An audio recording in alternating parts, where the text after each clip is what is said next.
What's up, everyone? Welcome to Power Play with CJ. Today we're focusing on Bobby Orr turning 66 and just kind of looking back at his accomplishments because, there was never a hockey player quite like him, and I don't think there ever will be again. And that's all due respect to Gretzky and Mario and Gordie Howe, all those guys. But, no defenseman's won the scoring title before or since, and it's kind of mind-boggling when you think about a defenseman winning the scoring title. I mean, a defenseman hits 60 points this year.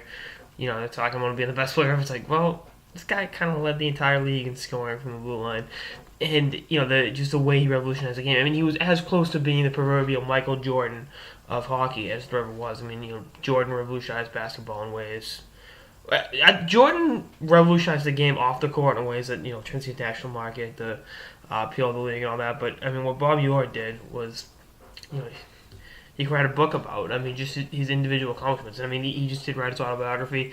Download it on my iPad. I'll probably read it and give you guys a review later. But just thinking about, it's humbling to think just how good he was, and you think about the injuries he sustained, and he was third all time in points per game behind Gretzky and Lemieux.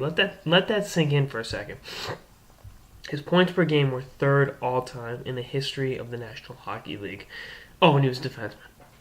I mean that see, he was tough, he could fight, and he did everything, at 100 miles an hour. And again, you'll never see a player like that again, solely because there was only one Bobby Orr.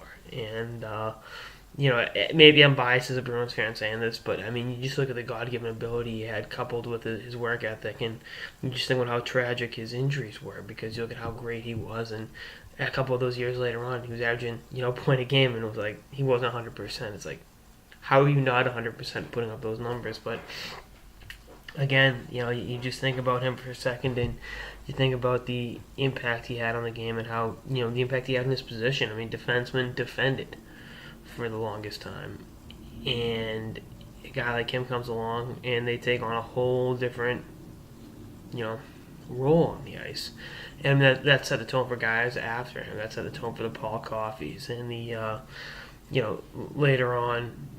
Phil Houser, guys like that were, really offensive-minded defensemen. Even in the league today with, Erik Karlsson and PK Subban, guys like that, they would have been stay-at-home defensemen and, really just worrying about, keeping the puck out of your own net.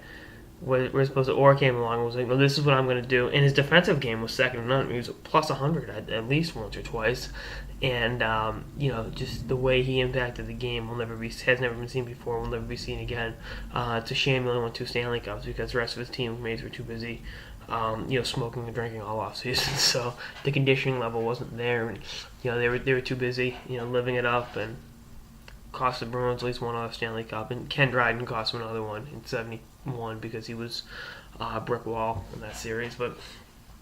Anyway, that's on this episode of the Power Play with CJ on number 4, turning 66. Stay tuned for more episodes throughout the season and beyond. Later, guys.